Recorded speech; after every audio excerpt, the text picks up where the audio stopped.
আসসালামু আলাইকুম। আমি গল্প লিখতে এবং গল্প শোনাতে খুব ভালোবাসি, তাই চলে আসলাম আপনাদের কাছে একটি ছোট্ট গল্প নিয়ে। আশা করি আপনাদের খুব পছন্দ হবে। তাহলে দেরি না করে শুরু করা যাক। গল্পটি হলো আমার বিদ্যালয়ের অদ্ভুত প্রথম দিন কাটলো। আমি স্কুলে ষষ্ঠ শ্রেণীতে ভর্তি হয়েছি। প্রথম দিন সাইকেল নিয়ে স্কুলে আসি।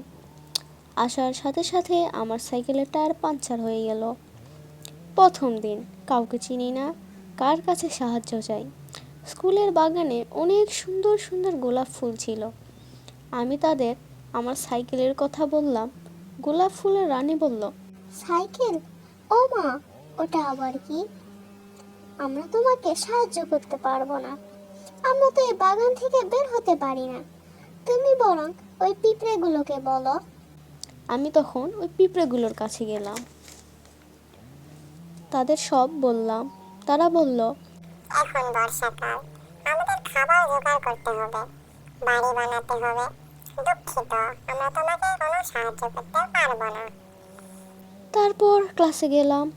সবাই আমাকে স্বাগত জানালো। টিচার আমাদের ক্লাস নিল। টিফিন টাইমে সবাই মাঠে খেলতে গেল। আমার খুব মন খারাপ হচ্ছিল। হঠাৎ একটি মেয়ে এসে আমার সাথে কথা বলল। তার নাম নিধি।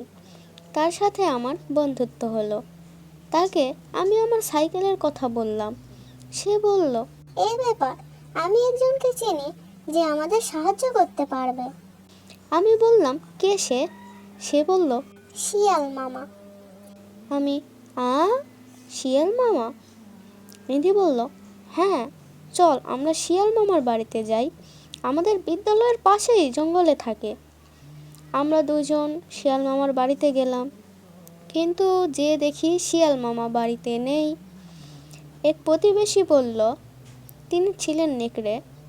তিনি বললেন, শিয়াল মামা নানির বাড়ি বেড়াতে গেছেন, 10 দিন পর আসবে।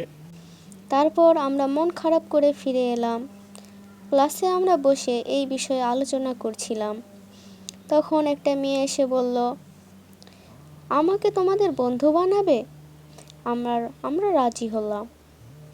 আমরা 3জন হয়ে গেলাম। আমি তাকে সব খুলে বললাম, আমার সাইকেলের কথা। তখন সে বলল, হ্যাঁ, আমি এই বিষয়ে সাহায্য করতে পারবো, আমার সাথে আয়। আমরা তখন ওর সঙ্গে গেলাম। সে নিয়ে গেল আমাদের ইব্রাহিম স্যারের কাছে, কিন্তু যে দেখি স্যার নাই। আমরা তখন স্যারের মোটর সাইকেলকে জিজ্ঞেস করলাম, স্যার কোথায়? মোটর সাইকেল বলল, আমি তার ব্যাপারে কিছু বলতে চাই না। আমরা বললাম, কেন, কি হয়েছে? সে বলল, সকাল থেকে আমাকে এই রোদে দাঁড় করিয়ে রেখেছে। 2 সপ্তাহ ধরে আমাকে গোসল করায়নি। আমরা তাকে বললাম, আমাদের স্যারের খোঁজ দাও। আমরা স্যারকে বলবো তিনি যেন তোমাকে গোসল করায় এবং রোদ থেকে সরে রাখে। মোটর সাইকেল বলল, আচ্ছা ঠিক আছে, বলছি। তিনি অফিস রুমে বসে আছেন, যাও দেখে আসো। আমরা স্যারের কাছে গেলাম, সব কিছু বললাম। স্যার তখন আমার সাইকেলটা ঠিক করতে নেকড়ে চাচার দোকানে নিয়ে গেল। আর অবশেষে আমার সাইকেলটা ঠিক হলো, ফাইনালি। আর এই ছিল গল্পটা। সবাই ভালো থাকবেন। আল্লাহ হাফেজ।